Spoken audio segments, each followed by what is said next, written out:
Microsoft, a company known for making computers, web browsers, phones at one point, also had their hand in the console market with the creation of the Xbox. And it was the main competitor against the PlayStation 2 back in the day. And obviously the PlayStation 2 kind of blew it out of the water because there was just so much more going on with that console than this one. But I wasn't really introduced to Xbox until a little bit later. Like, I was already well established with Nintendo and Sony consoles by the time I was introduced to my first Xbox One. And it wasn't even the first Xbox, it was the Xbox 360. It's actually kind of crazy because we had the PS3 before we had the Xbox 360, and we actually got rid of our PS3 for the 360. And that's a decision to this day that I'm still confused about, but it's nothing you can really do about it now. So back then, I didn't have Wi-Fi, like I said before when I was talking about my Nintendo stuff. And I didn't get Wi-Fi until about 2012, 2013, and I had the 360 in like 2010, 2011. But while I didn't have like the wireless internet, we had this like Ethernet box that you can hook up an Ethernet cable to give your computer or whatever else you wanted internet. And because of that, I was able to play online on the 360, and that was like my first like real introduction to playing online with other people. And the game that makes the most sense to even try this out with as a kid was Minecraft. My history with Minecraft is a little rocky because I'm really indifferent to it now, but like back in the day, I used to be obsessed with that game. Like, I made a lot of my current friends through Minecraft, but it's like, it was really the main game that I wanted to play back then, and I was terrible at it. Like, I sucked badly. Like, you can ask any of my current friends, like, most of the shit that I did back in the day was hide in a hole and wait for everybody else to do what they had to do, and then I'd mooch off of them because I didn't know what the fuck I was doing. And yeah, it's not the best way to play the game, but I was a kid, and I didn't know any better, so I just did what I had to do. Obviously, I had some Sonic experience on the Xbox 360, with the first main game that I played on there being Sonic 07. I'm sorry, okay. The first game being Sonic 07. Okay, I can do this. The first main game being Sonic 06. Oh, Jesus, fuck.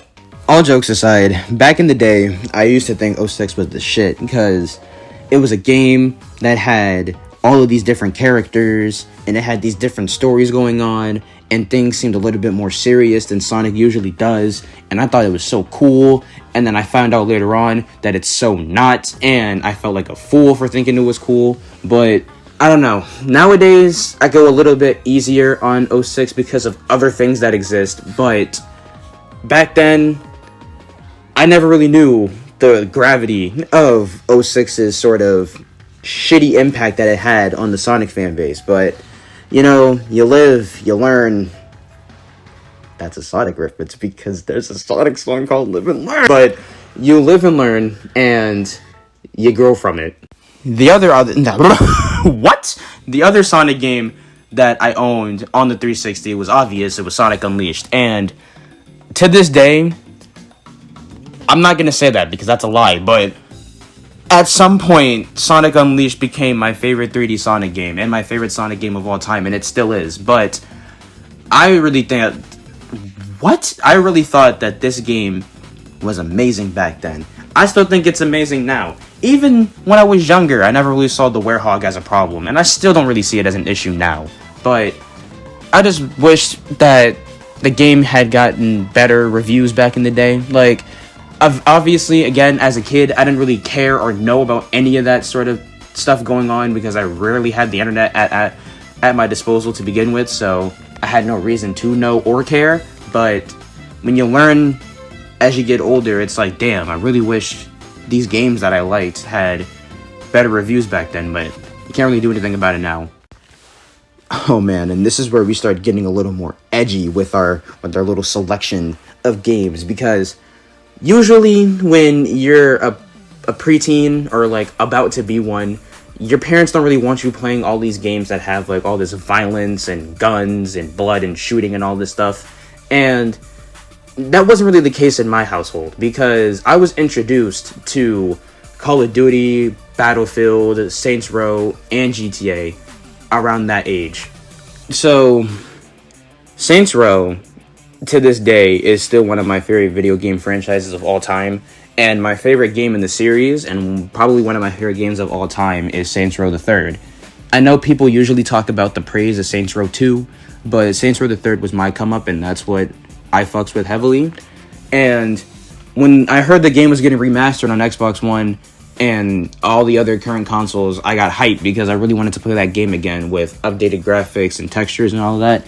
But I had a lot of fun doing the co-op with my friends back in the day, because a lot of bullshit used to happen during our little story runs, and it was funny bullshit, and you gotta love funny bullshit. Call of Duty was also a really big part of my life, because my stepfather would get every single new game whenever they came out. But if we're talking about the 360 specifically, my golden age of Call of Duty was Black Ops 1 to Black Ops 2. And like those two games and then everything that came out in the middle, I honestly feel like that was the peak of Call of Duty. And then everything after Black Ops 2 just dropped the ball heavy for me, because I feel like they were trying to do too much. And I feel like that sort of flair and that sort of passion that the games used to have were just gone because of the need to have to throw one out every single year. And it's the same reason why I don't fuck with games like 2K and Madden, because it's the same shit every single year. And I know this is big talk coming from a Pokemon fan, but shut the fuck up. GTA 5 is also another really fun game. Like, just the amount of bullshit that you can pull off online with your friends alone made this game so fun to play back in the day. Like, obviously, people don't really play it as much now because it's fallen under the category of dead games, and people are getting frustrated because we still don't have GTA 6 yet. But when I did used to play the game, it really was a fun time, and even loading the game back up again just to get footage for it was a really fun time in my opinion. And I don't know, like the best way I can really describe it is fun without going too in depth right now. But I definitely recommend you give any of the GTA games a try, and the same thing goes for Saints Row, for select Call of Duty games, and anything else that I mentioned before or will mention in this video. We're back with the superheroes because I also played Spider-Man Edge of Time on here. And Spider-Man Edge of Time is a game that's not liked by very many Spider-Man fans, but I actually really like it. I think the game's pretty fun. The voice acting alone makes this one of the best Spider-Man things in my opinion, because I think it's great. I think it's amazing. Josh Keaton as Peter, Christopher Daniel Barnes as Miguel O'Hara, like both of them just do amazing. I prefer Yuri Lowenthal as a Spider-Man voice actor to both of them, but they did great in this game. And I do like the idea of having to switch between the future and the present in order to stop the bad guy from doing the bad things, you know? It would have been nice if we got another game with Miguel O'Hara in it. Another Shattered Dimensions, maybe. That's also another game that I played, but I played Edge of Time way more. But maybe one day, who knows? I know I mentioned Minecraft being like the first game that I really played, but that was for online. The first actual Xbox 360 game that I owned was Lego Batman, and I owned it there before I even played it on the Wii at my cousin's house. And I used to think that this game was pretty great, and I still kind of think it is now. Again, obviously there's other better Lego games out now, but I'm not going to sit here and deny how much fun I had with it when I used to play it. And the other main Lego game that I played was Lego Marvel Superheroes, and seeing as how I'm a bigger Marvel fan than I am a DC fan, I enjoyed my time with this game a lot. And it was just fun being able to see all of these Marvel characters working together in a day and age where it's really rare to see that because of the whole dispute with Fox owning the X-Men or Sony owning Spider-Man, and like you don't really get to see them together anymore because of that. But this game was the exception, and I appreciate it for that. Surprisingly enough, I was also a Metal Gear Solid fan at this point in my life, and the only game that I can remember being on the 360 that's in the Metal Gear Solid franchise was Metal Gear Rising, and that's a game that I did play when I was younger. Obviously, I sucked at it. I didn't know what the fuck I was doing, but I damn sure tried my best and failed a lot. But that didn't change the fact that I had a lot of fun just beating up a whole bunch of robot people and screaming about nanomachines because it's nanomachines, son. Nanomachines.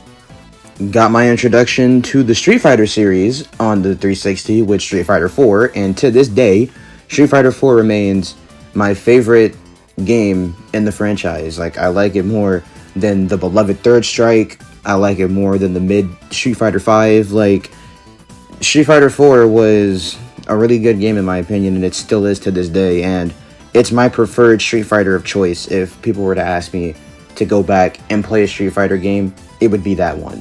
And I don't really know how to describe it without going too much in depth again, but just know that I really had a fun time. I was accused a lot of spamming with certain characters, but if you're getting spammed in a game, which I was not doing, all you have to do is not get hit. It's as simple as that. Another fighting game that I played on the 360 and kind of my introduction to the Persona franchise was Persona 4 Arena. Now, I didn't become a true Persona fan until I played Persona 5 in 2019, but I was introduced to Persona beforehand, and I had a vague idea that the series existed through Persona 4 Arena. And even though I had absolutely no idea what Persona was about, or any of the characters, or even what the hell is going on in Arena, I had fun playing it with the one person that I played it with. And this game was really good in my opinion. I say that a lot, but these games are really good in my opinion, and I really hope that we get a Persona 5 Arena at some point before Persona 5's runtime is out, but we'll see what happens. I also played Sonic Adventure 2 for the first time on the 360 when it came to the Xbox Live Arcade, and that was such a... yeah, that game exists, and I don't want to go into depth talking about this one right now, because I already know that eventually when I do talk about it, I'm going to get a lot of hate for it, but just know, for the time being, if you want some sort of idea how I feel about this game, I only go back to it for the Chow Garden. So, make of that as you will. This is going to be a really weird note to end on, but the last two games I want to bring mention to are Doritos Crash Course 1 and 2. Now, I don't know if anybody's ever heard of these games because I'm pretty sure they are Xbox 360 exclusive games. Well, now they're on one. Well, now the first one is on one because of backwards compatibility. But these were like little fun, like a Wipeout-esque game. It was like a 2D platformer where you play it as your avatar and you're going through an obstacle course and you have to race your friend or race somebody to the end. And I think this game is a lot more fun than I thought it was going to be. I didn't really care about it all that much back then, but when I actually gave it a try, I actually had a lot of fun with it, and I kind of hope that we got a third game, and I also kind of hope that they would have brought back the second one and either expanded upon it or just kept it alive instead of letting the servers die, but there's not that much you can really do about it now. I lied, actually. The last game that I want to talk about is Sonic Generations. Now, what can be really said about this game that hasn't really been said already? Like, this game is amazing in my opinion. It's my third favorite Sonic game, and it's one that I tend to go back to a lot. I own it on Xbox, and I own it on PC, and I just hop between the two of them playing it whenever I want to. Like, I mostly play it on PC because, 60 frames and mods and stuff, but when I had first got Generations on the 360, basically became the game that I played the most, and it was just so much fun to me back then. I liked it more than Unleashed back in the day, but as time goes on, things change, but this game is really amazing. Okay, so other than all of that I just mentioned, that's basically what I played on 360. Besides this, I played a bunch of demos for games that I couldn't afford because most of my time on 360 was me as a child who had to ask his parents to get games, and I wasn't always going to get a game just because I asked for it, because come on now, you know how this goes. And it's like, I don't know. I really wish I would have played a little bit more things, and it was already too late, because by the time I got my Xbox One, I didn't want anything to do with my 360 anymore, because by that point, my 360 was starting to fuck up a little bit on me, and I was getting sick of it. But in terms of demos that I played, I guess we could talk about that. In terms of demos that I played, there were the Transformers games. Played the demo for Generations a lot before the game came out. Played the demo for Unleashed a lot before I got the game. Played the demo for Sonic 4 Episode 1 and 2. I don't want to talk about those right now. Played the demo for Spider-Man Friend or Foe on there. Yeah. There was this other, like, avatar-based game where you, like, snowboard down a slope, and it had really ridiculous ragdoll physics. And I'm going to try to find footage of this one, but I don't know if I'll be able to. But those are the demos that I could think of at the top of my head, but I knew there were more, because that was the majority of my library was demos for games that I couldn't afford, like I said. But I don't know. I also had a lot of fun playing demos, I guess, because it's just, I got to experience more games, even though I didn't get the full package or the full experience. I got to experience something, and that was fun to me. But now the year is 2015, and my stepfather gets the Xbox One for himself, and he passed down the 360 to me.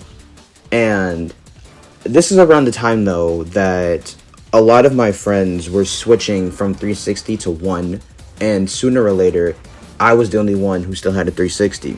So, not wanting to be left behind, and not wanting to not play with my friends, I used to go into my parents' room when they weren't home, and I'd play on the One in order to play with my friends, because it's the same account, so same things going on. I didn't make my own account until I got my own Xbox One. We'll talk about that in a little bit. But for a while, that was really how I played the One, though. There will be times where I would still play the game even if my parents were in the room, because fuck it, they let me, I might as well, right? But other than that, I just vibed. Can't really do anything about it until I got my own. Until I got my own Xbox One, though, I had to take into account the games that I wanted to play and the games my stepfather wanted to play. And he had the original Xbox One with the power brick, so it didn't have that much space on it.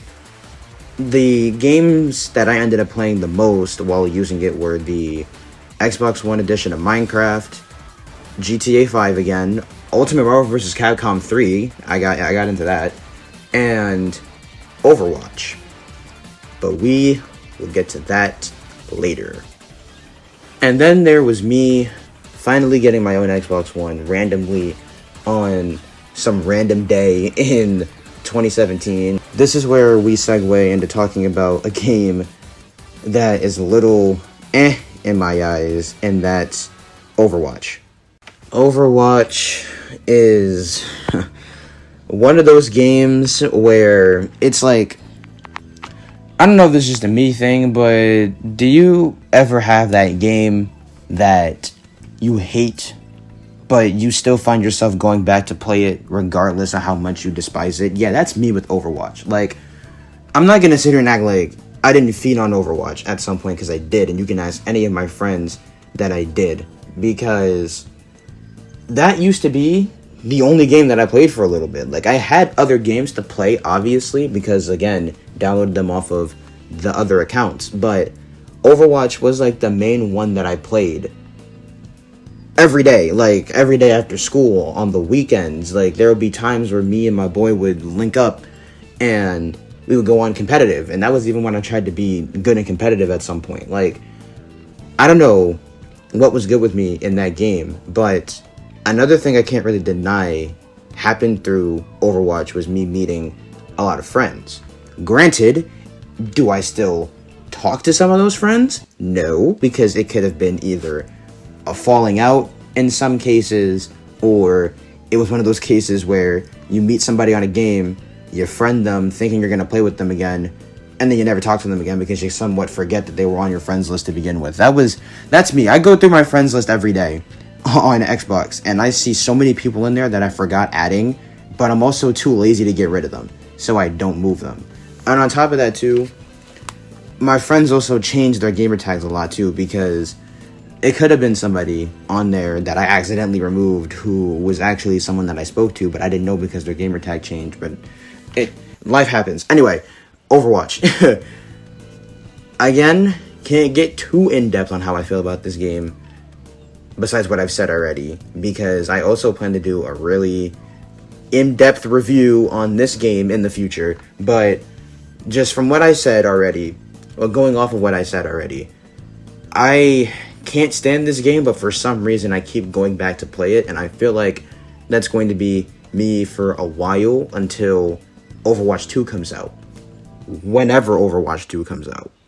Besides Minecraft, GTA, and Overwatch, there was another game that I got new in 2017 that I actually really like talking about, because it's Sonic Mania, and Sonic Mania is a really good game. I love it, and to this day, it remains one of my one of my favorite Sonic games of all time.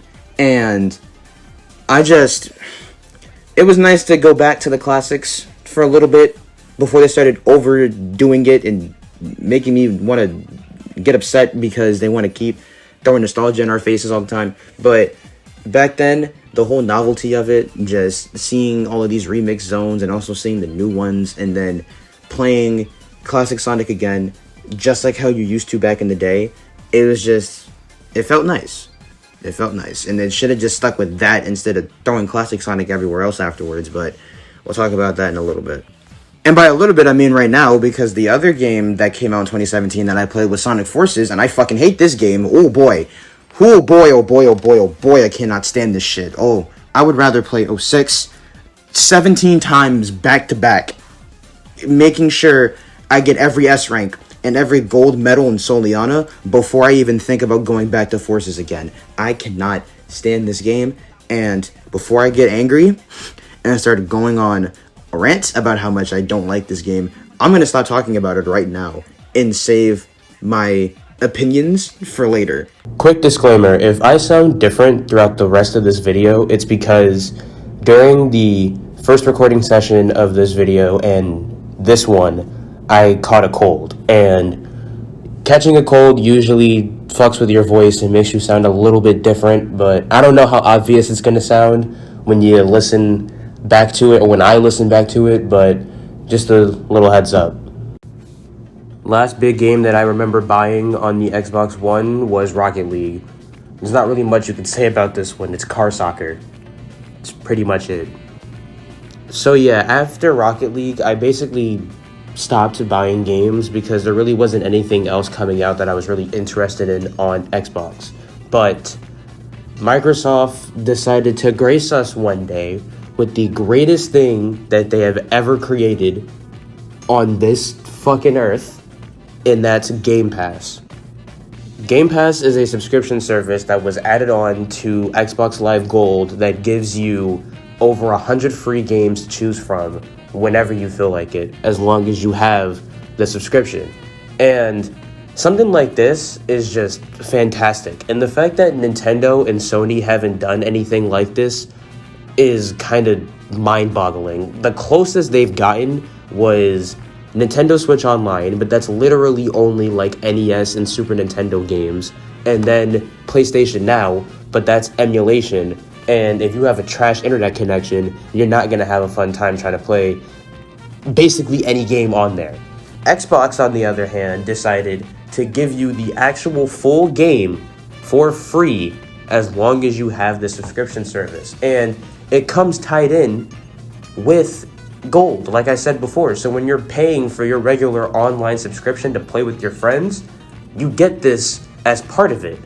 And you can't really deny the novelty of something like that. And they add new games on there frequently. Like, they have the entire Yakuza franchise on there. They have other games on there like GTA, if you've never gotten a chance to play it. They have Final Fantasy on there. Like, really cannot deny, like I just said, you really cannot deny the novelty of something like this. And I'm not going to go in depth with every single game that I got into through Game Pass, but the main one that I do want to bring mention to is Monster Hunter World. Now, I've never really been a big Monster Hunter person ever in my life, but I saw that it was on Game Pass, so I decided to give it a try. And I ended up putting way more time into this game than I ever thought I would. And to be honest, I don't really regret it. I have a lot of fun with this game. There are a lot, and I mean a lot of things that I hate about this game in terms of like the decision making for some of the mechanics. Did I even say that word right? Anyway, but regardless of that, I still managed to have fun. Now, unfortunately, this is one of those games where I have most of my fun when I'm playing with other people. So people can say that I was getting carried through the game in the beginning part or whatever the case may be, but I just had more fun when I was playing with another person, and that person of choice is my cousin, who I mentioned before, and I had that little mini skit with in the last video when I was talking about the Wii U. But basically, there's a lot of fun to be had in Monster Hunter. Like, just, I can't really go in depth. You know what I'm gonna say. I can't really go in depth because I plan on doing a review in the future. But on, like, base level talking about it, I have a lot of fun with this game, and like I said, I put way more time into this than I ever thought I would. Like, I thought I would give it like max 10 hours or give or take, and now I'm over here clocking in over 150. Now, that's nowhere near what most people have, because I know people who have over 300 hours. My cousin has over fucking 250, I think, but like, for me personally, as someone who never thought about giving this game a try, that's a lot. So, yeah, I recommend you play it. Just, yeah, play the game. I can't really say anything else more because review. Would you look at that? This is a long-ass video, but at least we only did it in one part, because we are finally moving on to the final topic of today's video, the Xbox Series S. Now, I've only had my Series S for about 2 months, give or take. Like, we're closing in on it being 2 months since I got it, but if from the time that I've had it, I've really enjoyed using it. And to be completely honest, because of the fact that I don't have a TV to fully take advantage of the graphics upgrade from the Xbox One to the Series S, it's really just a faster Xbox One to me. But even then, that's great, because Monster Hunter World, when it used to take like damn near like 20 seconds to a minute just to load, it now takes like 10 to 15 seconds. And it's like, that matters a lot. That is a big difference. And I love it. It's great to me. I'm adding this in as a quick insert because I'm an idiot, but I also forgot to mention Scarlet Nexus when I got the Xbox Series S. This game is amazing, and it's way better than I thought it was really going to be, because usually you get those Bandai anime games like Code Vein or God Eater, and you're like, yeah, whatever. But I played Scarlet Nexus from beginning to end, one of the stories at least. I'm finishing the second one now, and it's probably one of my favorite games of all time. Like, it's just that good. The music is great, the gameplay is great, the story is great. They just really did good this time, and I really hope we get a sequel, but I doubt we will. Who knows? With all that being said, that was my history with Xbox. Again, I knew this wasn't going to take as long as Nintendo did, but this is still, like I said before, a pretty long video, but that's kind of been the theme with my channel so far. But anyway, that was really it in terms of everything going on with Xbox. There were some beats that I missed out on because I wasn't thinking about them when I was recording, but if anything, I'll talk about those later when I'm doing reviews. But next up, we are going to be finishing the video game retrospective videos with the last main company that I need to talk about, and that is Sony with PlayStation. That's also not going to take very long because of reasons that I'll explain when we get there. But with all that being said, I hope you guys enjoyed this, and I will see you guys next time. Darkness, endless, despair.